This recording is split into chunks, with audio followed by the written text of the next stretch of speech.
Të gjithë ata që e hanë cigaren duhet të kenë kujdes sidomos për fëmijët e tyre. Në qoftë se nuk duan të ndalojnë duanpirjen për të mirat e tyre, që gjithashtu është e rëndësishme të paktën ta bëjnë për fëmijën në qoftë se planifikojnë të bëhen prindër.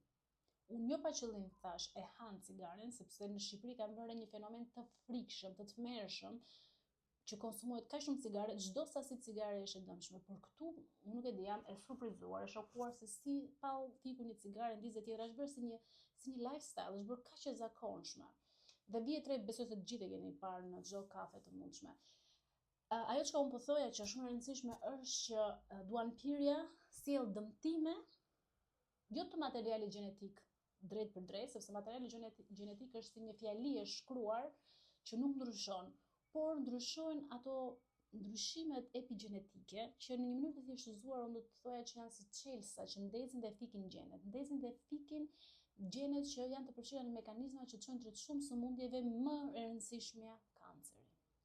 Dhe këto ndryshime epigjenetike trashëgohen tek fëmijët.